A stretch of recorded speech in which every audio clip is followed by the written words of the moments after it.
বৈষম্য বিরোধী আন্দোলনের সময় নানা শ্রেণী পেশার মানুষের পাশাপাশি ছাত্র জনতার পাশে দাঁড়ান শোবিজ অঙ্গনের অনেকেই। তবে কেউ কেউ বিপক্ষেও অবস্থান নেন। এরই প্রেক্ষাপটে হত্যাচেষ্টার মামলায় আসামি করা হয় ঢাকাই চলচ্চিত্রের জনপ্রিয় অভিনেত্রী নুসরাত ফারিয়া, অপু বিশ্বাস, আসনা হাবিব ভাবনা ও অভিনেতা জায়েদ খান সহ ১৭ জনকে। রোববার থাইল্যান্ড যাওয়ার সময় বিমানবন্দর থেকে আটক করা হয় অভিনেত্রী নুসরাত ফারিয়াকে। ভাটারা থানার মামলায় গ্রেফতার দেখিয়ে জিজ্ঞাসাবাদের জন্য নেওয়া হয় মিন্টু রোডের ডিবি কার্যালয়ে।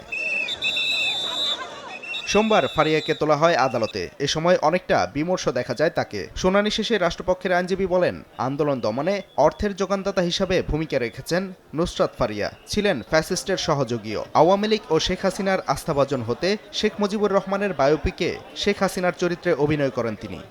তার বিরুদ্ধে অভিযোগ হলো যে সে ফ্যাসিস্টের একজন অন্যতম সহযোগী।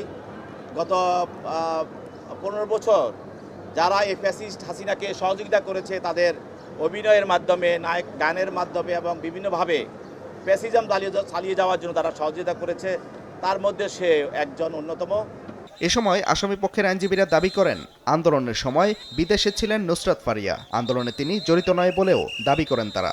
বাংলাদেশের স্বনামধন্য নায়িকা, উনি দেশে এবং বিদেশে শি ইজ ফেমাস, এবং তার সাথে কোনো রাজনৈতিক দলের কোনো সম্পৃক্ততা বা সদস্য উনি ছিলেন না, এবং এই ঘটনার সাথে তার কোনো সম্পৃক্ততা নেই। পুলিশের প্রতিবেদন দেয়া সাপেক্ষে আগামী 22 মে জামিন শুনানির দিন ধার্য করেছেন বিচারক। এদিকে এক ফেসবুক স্ট্যাটাসে সংস্কৃতি উপদেষ্টা বলেছেন, নুসরাত ফারিয়ার গ্রেফতার বিব্রতকর একটা ঘটনা হয়ে থাকলো। সরকারের কাজ জুলাইয়ের প্রকৃত অপরাধীদের বিচার করা। ফারিয়া আইনি প্রতিকার পাবেন বলেও আশা প্রকাশ করেছেন মোস্তফা সরোয়ার ফারুকী।